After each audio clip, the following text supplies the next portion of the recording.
We've heard countless stories of people getting kicked off of Instagram, being kicked off of MailChimp. Then you have to think about, okay, well, what are the options that are built for cannabis today? And then what are the channels that I can use and have control over, since social media APIs are really kind of ripped out from underneath cannabis operators. You've got SMS and MMS. I think that's been a workhorse in the cannabis industry for years. Email, native apps with push notifications. You've got web apps with push notifications, or just web pages with web push, voice drop, and direct mail. The options are out there. There's a lot of ways that you can reach your customer.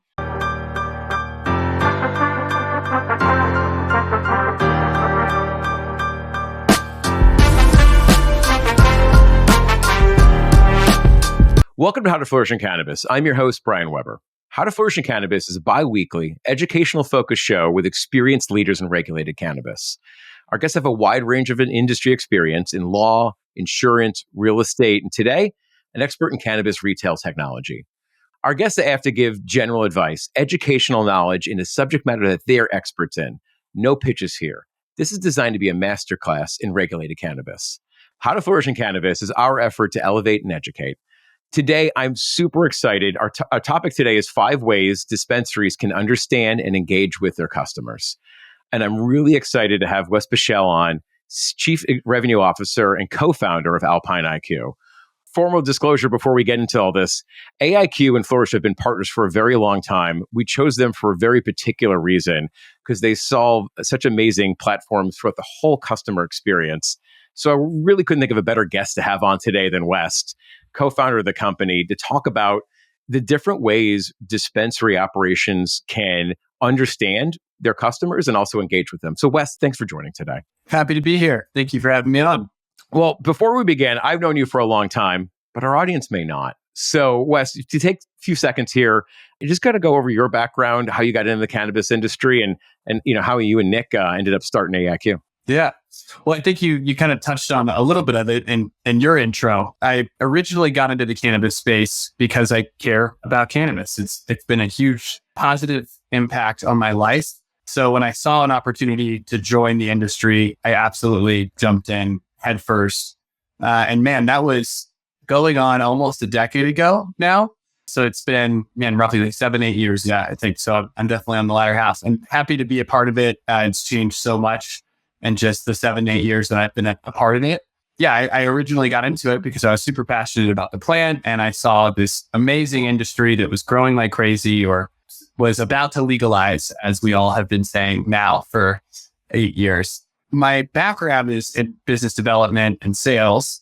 And when I first got into the industry, I was originally working for Tilray as they expanded into Canada after going public on the NASDAQ. And so that was my first gig in cannabis, was working for them. And my job really was to go out and build relationships with retailers for their M&A team so that they could help figure out the best place for them to place their capital, get great investments in retailers that had a great vision for what they wanted to do specifically in Canada, because they were public on the NASDAQ. They were unable to participate in the US market. So that was my first job. And I think during that experience, I learned very quickly that data was not being used to serve the end customer by any means. I think many retailers at that point were struggling to just understand who their core customer actually was. And so I think that was the start of it, was me kind of coming home from work, and I would hop on Xbox with my brother, who he's the tech genius of the brothers. I'm the biz dev brother, just complaining to him about how difficult it was for them to understand who's buying what, and even more important, why. Trying to dig into that underlying consumer behavior. Thankfully, I have the right brother with the right ambition. He built the whole platform while I'm still at Tilray in spectacular fashion. I think, as many people in this industry have experienced, Tilray went through organizational changes. He lost a beta customer. I lost my job. And so we decided to give this whole thing a shot together and go out and see, hey, is there an appetite for it? And I think the answer was absolutely yes. Today, we're supporting 4,000 plus retailers and brands, providing services across marketing, loyalty, data analytics, data ops, which I think is, I'll speak to that later, and being able to power loyalty programs, being able to power native apps. We've launched, over 500 native apps into the market. And those are under our name. Those are under the names of our customers and partners.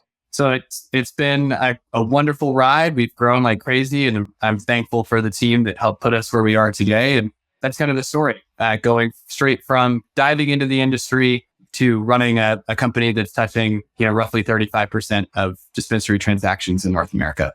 It's quite phenomenal, your ascent and growth. And I think that really, that doesn't happen, by accident. It happens because you have a great product market fit. I know we try to keep the show educational, and there'll be, it's not all about AIQ today and some of the products and services. There's some stuff here that if you're not an AIQ customer, I think you can take some salient information on, but like the reason that they're on here today and like the focus of this show is really understanding the customer and the customer's journey, and making sure that you're able to connect with them as well. So we'll mention a few other companies that are out there that do service this as well. But like it is that customer journey and the understanding of it. And frankly, Wes, as we talked about in the pre-show, there's still a lot of companies out there that aren't using data to talk to their customers and understand their customers, which is why you guys exist. And there's another 65% of the industry that probably could use your help. So we'll get through that today. I'll let you lead off with the first point. Actually, you wrote this point and expanded upon what I had here. And the first point is seeking to understand. Absolutely. I think that's where our journey as a company started, but it's also where I think any marketing has to begin.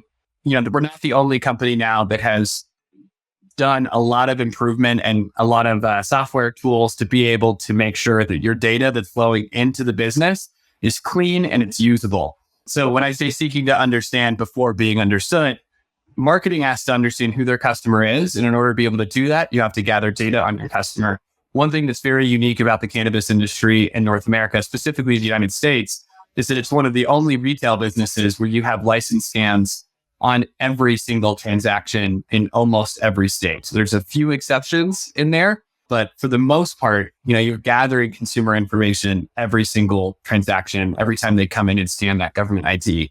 On the other hand, I think it's important if we think about like traditional retail outside of our industry, without that ID scan, it's still incredibly important to gather information on who's buying your product. I think about when I go to the local Kroger or Safeway and I plug in that phone number at the end to be able to unlock deals.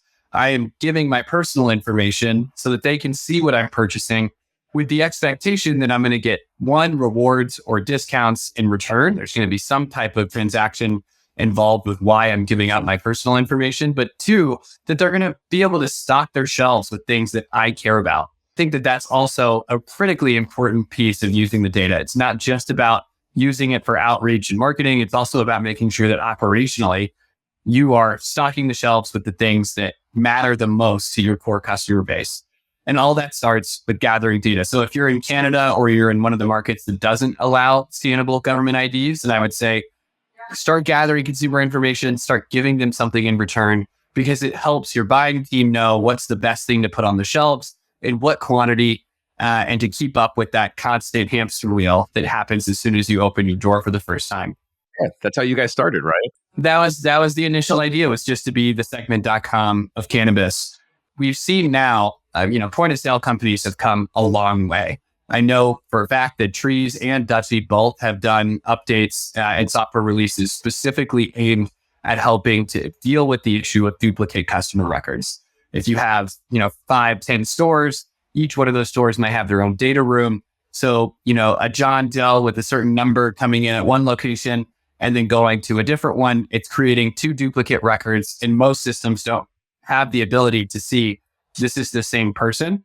And that's a critical component of being able to make sure that you have data that's usable and understandable. I mean, if we're trying to seek to understand, you have to have clean, deduped, scrubbed records that are great coming from the source. They're not like a random list that somebody pulled off the internet, and you can see your own transactions with that customer base. That is the foundation for everything, for all of your analytics, for all of your marketing downstream. So I like to start there.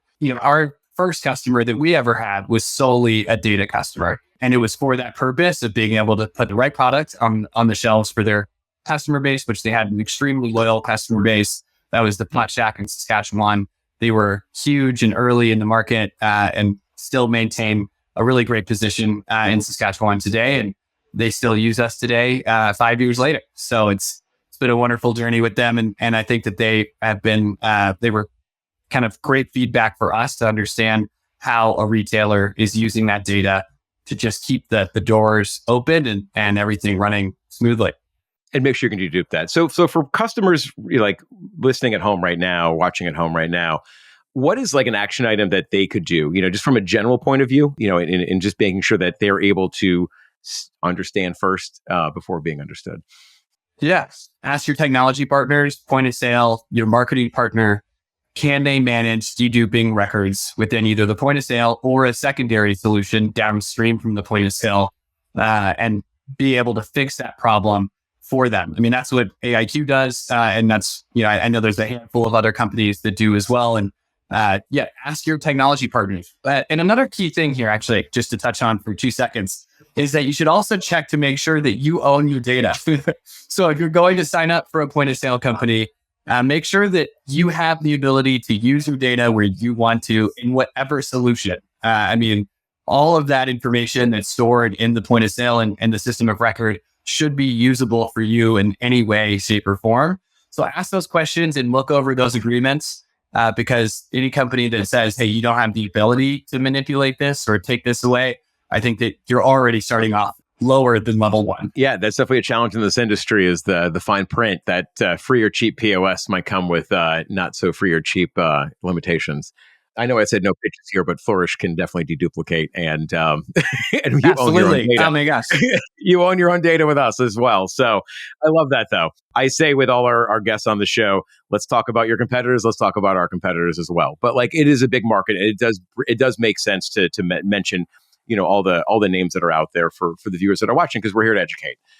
This is not supposed to be a sales pitch. So after we kind of have our data on this, so we have our customer data collection, we've deduped, it's cleaned, we have an idea of this. What is the next step? What do we get into next?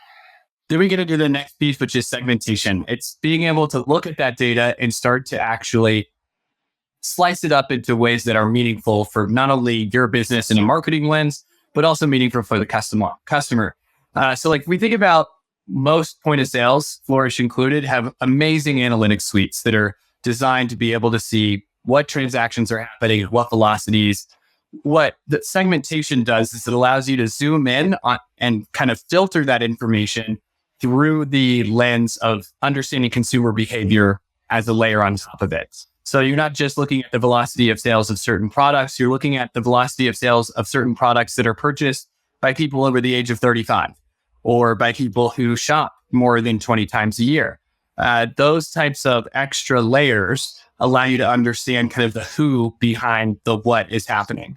And so segmentation is kind of the next level. Once you gather all that information in, having a bunch of really micro data points on individual personas or customers is great, but it's only when you aggregate those individuals together with commonality that you start to really understand the power of being able to track consumer data across transactions. You mentioned a few, like you might have an under 35, probably an over 65 group would be there as well. Medical customers might be one. And then you said high frequency customers as well. There's a few other ones I'm sure that will come up in this conversation, but like you're understanding what products those groups want because they might be similar. Exactly.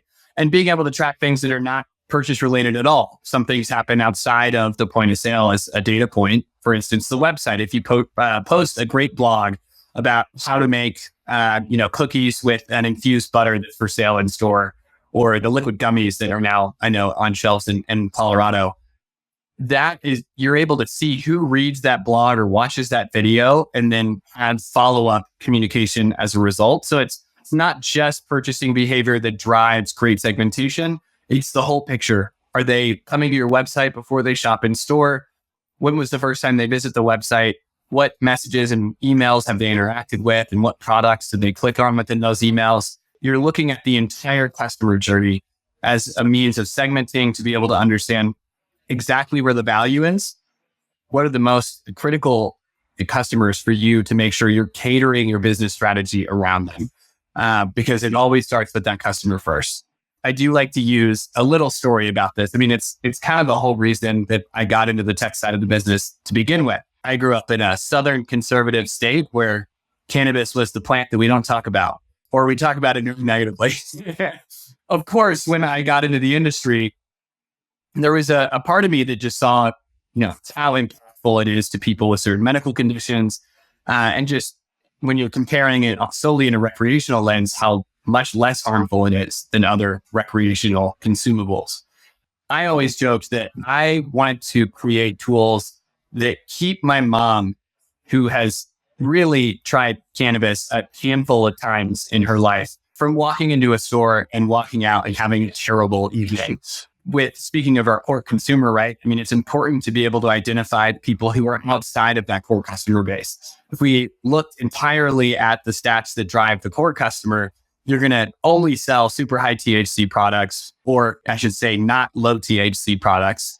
And you're going to kind of ignore that, hey, I haven't shopped in 10 years, or I haven't shopped in even longer than that. But you don't want to give that person a 23% THC joint. They need something much easier, a much lower dosage. And so the idea here is segmentation can help retailers figure that out. There's tools out there where you can see exactly who a completely net new customer is that you've never seen before. And that should change the way that bud tenders interact with that customer. They should ask them questions about how often they consume. And that should then lead them to give the right product to that customer to walk out happy. And so I think that all starts with segmentation and being able to have those flags to understand this is a net new person. This is someone who last time they came in, they bought a topical. Maybe we don't need to go and start with dabs or concentrates or high potency joints. They might just need a small level up, maybe a low dosage mint or some type of consumable that way. No dabs for soccer moms. Okay, got that. Check that. So, like, for anybody watching at home today, I want to give like an action item on this one. I'm assuming like the POS might have some actionable data on that you could export potentially, but you're going to have to do a lot of slicing and dicing on that to be able to get and find out those commonalities that are on there. Beyond that, obviously, I know you guys have some services to be able to support that as well. Like, those are probably the two action items on this, right? Yeah, I think the best way to describe it is to say, stop using a shotgun blast approach. Like, in order to really figure out how to use segmentation in a positive way, you have to start thinking about the segments that matter. Customers who are outside of their normal purchasing frequency being a super common one for win-back campaigns.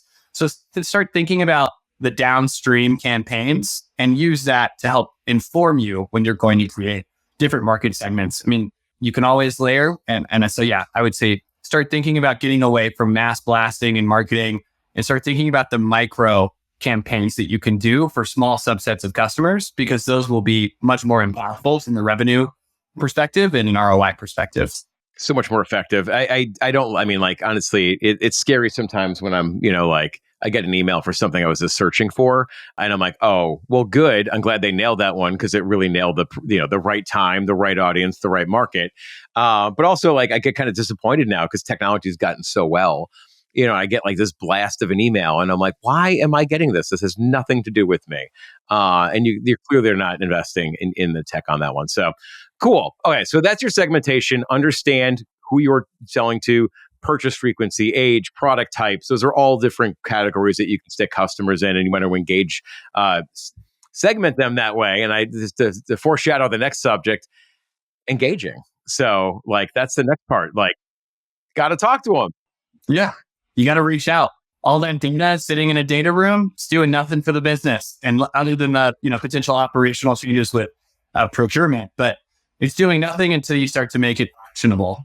This is where, as a cannabis operator, you're going to face so many hurdles with trying to communicate with your customer. Companies like Klaviyo and the main, what we would call blue chip or non-cannabis technology partners oftentimes will ban people just for having cannabis content in their messaging. They still do work with a lot of cannabis companies, speaking of Klaviyo in particular, but we've heard countless stories of people getting kicked off of Instagram, being kicked off of MailChimp. And so then you have to think about, okay, well, what are the options that are built for cannabis today? And then what are the channels that I can use and have control over, since social media APIs are really kind of ripped out from underneath cannabis operators? You've got SMS and MMS. I think that's been a workhorse in the cannabis industry for years. I'll kind of circle back after I go through all of them. Email, native apps with push notifications. You've got web apps with push notifications, or just web pages with web push.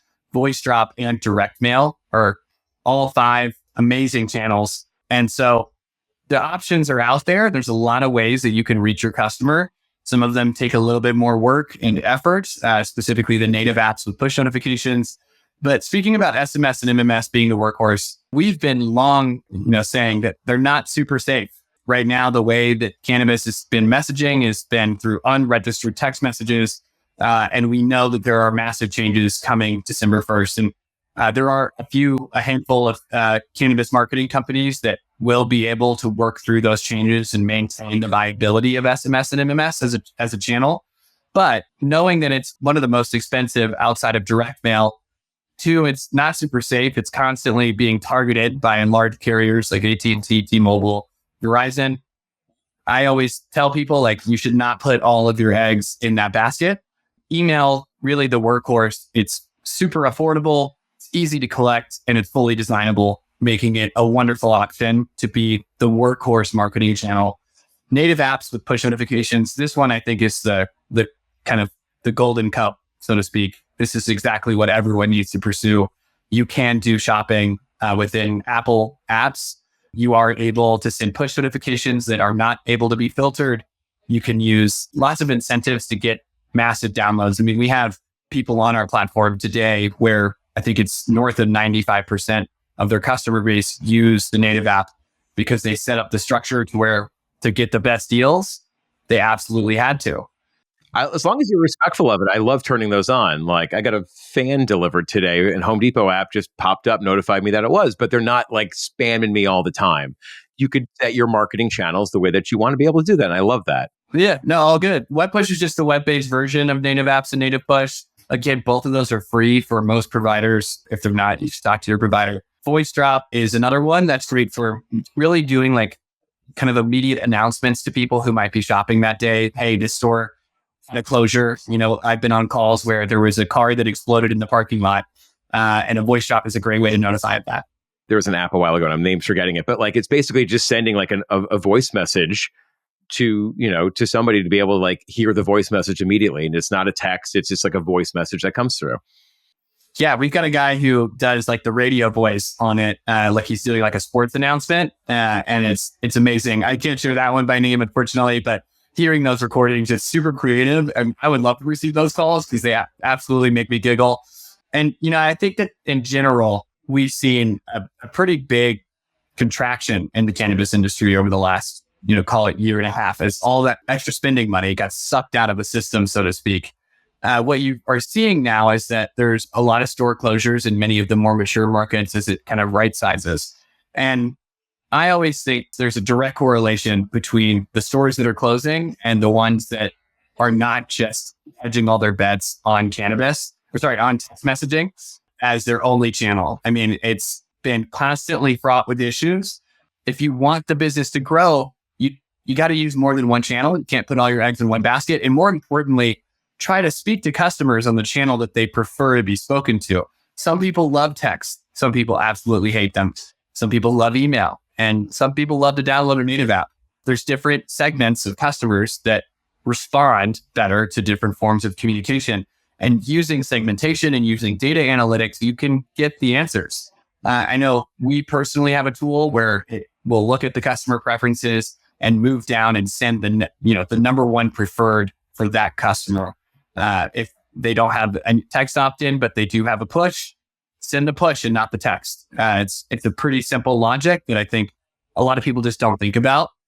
You can maintain really high conversion rates. Yeah, it's so hard to get customers to opt into any one of these things, and making sure that you're speaking to them in the way they want to be spoken to is hugely important, because you can get blocked off of everything rather quickly.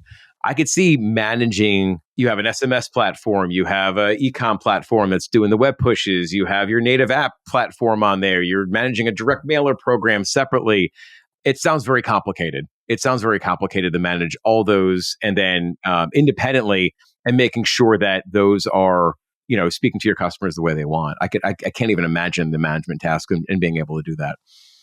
Yeah, it definitely can be a lot. I would say, a lot of stuff can be set it and forget it. Things like refer a friend programs, you set it up one time, they're interactive, they're multi-layered, and you can walk away and know that moving forward, people who participate in that program are going to have the best messaging coming their way. And you don't have to keep logging into a platform to make that happen.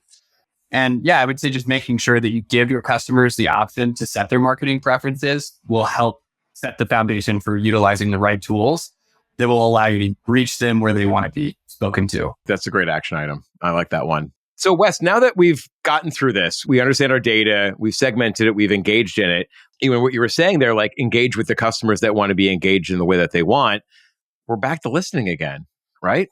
Yes, that I would say that is the most critical. I like as much as engage as step 3 is super important to make that data actionable. I really want to emphasize that you have to go back and look at the results and let that inform. It's a perfect loop. So going back and listening to the results, what does that look like? Well, one, you can gather surveys. Surveys are a great solution. Both EIQ and Spring Bake for the cannabis industry do offer survey functionality. And use those surveys, ask questions. Cannabis customers, thankfully for the cannabis operator, are a lot more passionate about giving feedback than I think in many other industries. A much higher likelihood of leaving a negative review if they have a negative experience. And they're really not afraid to tell you how they think because most people love this plant and the role it plays in their lives. And they want their retailer that's close to them to be able to meet those needs. And so surveys, analyzing campaign performance, looking at, okay, well, I sent this email and nobody bought anything. Well, ask yourself that why? Well, what is in that email? Is it the products that you're advertising? Is it going to the wrong audience or segment? And so listening again is super important. And the campaign reports can help lead you to understand what to change as you move forward. And I have a perfect example of this that I like to use. Major Bloom out in Massachusetts. It's one of our first clients that use our refer a friend program with the sole intent of having a line out the door before they opened on that opening day. And so we work very closely with them. We actually sent an employee out with them during the setup and functionality and on opening day. The goal was, let's have a really interactive 10-step referral program to where each person wants to refer 10 people. I mean, the results were incredible. They did have that grand opening party with the line out the door. But one of the key things that mattered was we looked at the data and saw which tier of the refer a friend program people were dropping off at the most, and slightly adjusted the incentive, which I think we ended up, may have been like a baseball cap and it went up to a fanny pack. And when we changed it to the fanny pack, all of a sudden it just kept steamrolling. So you're looking at data and having that inform the marketing in a way where you can make minor changes to certain types of campaigns, what audience you're pointing that campaign at. And then as a result, you get that line out the door. You get customers that are happy, that are referring their like-minded individual customer friends. That's just steamrolling the business, growing the revenue base, and everyone wins. So it's not just information that you're requesting from customers. It's like in the reporting of what you're doing with those. Like you have to listen again and see what the data and comb through the reports on there, because it's going to tell you where that funnel may have dropped off in this case. And there's a bunch of other things that you can listen to as well. Who's engaging where, who's not engaging where. So I like that story. Yeah, Ulysses, they love a good show. So, and I appreciate the crew over at the Major Bloom as well. So that's cool. Now, you mentioned this in the preceding point here, but like, I know our last point here, it's reward, retain, kind of rinse and repeat as well. And it's about making sure it's a two-way streak for customers and for the dispensary as well. Bringing it back full circle, the reward, I think, again, anytime you're collecting consumer information outside of just forced government ID scans, there should be a reward for the customer operationally with that procurement aspect, and then give them rewards in general for being loyal, great customers. I mean, I think it is a standard now that most cannabis retail operators have loyalty programs. It's a very consistent recurring purchase, and you want to be that home for whoever the buyer is. So setting up rewards, I always tell people like a points and redemption system with discounts is loyalty 101. Like that is first grade loyalty. We want to be the highest level we can be. You need to make it experiential. It needs to go beyond just a points and redemption system with discounts in store.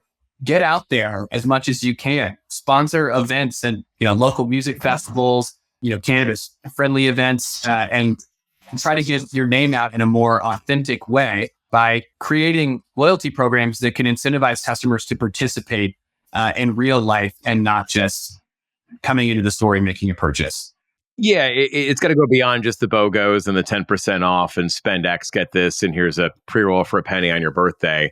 The more engaging you get with those rewards, the more passionate fans that you'll have, right? Absolutely. And looking at things like customer lifecycle campaigns, again, set it and forget it. You want to be able to track how often people are purchasing and message them when they're falling out of their normal purchasing window, and using solutions that really look at the individual purchasing behavior and not just saying like, oh, it's 15, 30, 45 days. That's even more impactful when you look at campaign results. So both of those are incredible tools. But yeah, again, taking, rewards and going that Sephora route of, it's not just about stuff you can redeem in an online store or in store. It's about creating an environment where people feel like they're participating in a community. And I think that there's been a ton of businesses that have done a fantastic job of doing that. And then when I say rinse and repeat, again, it's a perfect circle. And you're looking at discounts like, okay, well, why are people skipping over the third and fourth level and going to the fifth, but they're not reaching the sixth? Those types of data points could be critical in refining that strategy and sending it back around to the customer and making sure that, your business is as healthy and flourishes as much as it possibly can. And the rinse and repeat, I think, is go back to the beginning, start listening to the data again, making sure that the data is flowing accurately and well. And again, point of sales like Flourish, you guys have great API connectivity that rarely ever, and I don't think I've ever seen it go down personally, but which is great. Like, you want to make sure the data is flowing, the data is clean, that you're using it in a way that benefits the customer, that you're listening to them as you use it, and then you're rewarding them for giving it to you in the first place. And I think that all leads to retention. That's a circle of life for cannabis retail right there. It is. I like that. Me being a sales guy, I love new business. I love going out and acquiring a new customer just as much as the next sales guy. It was a bittersweet lesson for me to learn that lowering churn by even a fraction of what you would increase sales by will ultimately lead to a much more healthy business long-term. When you're thinking about losing that core customer that has been coming in, once every 2 weeks with big purchases, that's going to hurt a lot more than gaining 3 more that come in occasionally. Look at that data, make sure that we're retaining those customers, because retention will ultimately lead to a successful business. I love it, Wes. Dropping some knowledge here on how to run a successful, dispensary operation, how to engage and understand and engage with your customers. Like, honestly, a lot of it's looking at your tech stack and what services that you have out there and how do you do that. So I know through AIQ, these services exist. There's a few other operators that are out there in the world. We've been very proud and pleased to have a great partnership with AIQ because, in all honesty, and I don't want to have any pitches on the show, but like, to have one partner that is so product focused that you can dive deep throughout the entire life cycle of the customer was very important to us, as a company in setting up that partnership. So that's why we found you guys. There's other solutions that are out there, like I said, but I don't think anyone's out there in the world is more comprehensive than these guys and the way to understand and speak to your customers. So Wes, thank you for coming on the show. I appreciate you dropping some knowledge on here and helping this industry being able to engage and being able to do the right thing and being able to do the thing that real businesses, big businesses, normal businesses outside of cannabis do, and bringing that tech, into our vertical. So super appreciate it. Thank you, Wes. Of course, I would say all the same stuff right about Flourish. You guys have been great partners, and I know all of our shared customers are very happy, and I appreciate you letting me come on and chat for a little bit. I could talk about our industry for hours. I'm just happy to still be in it and play a role in hopefully making it a little bit better. Wes, how can people follow up with you and learn a little bit more about AIQ? Because there's a lot of stuff that's been going on lately. Yeah. AIQ.com will take you straight to a form where you can gather information about our company. There's also a ton of case studies on there. So I would say, go straight to the website, fill out a form. We'll reach out to you super quickly and happy to share. And again, thank you for having me. Absolutely, Wes. Thanks so much.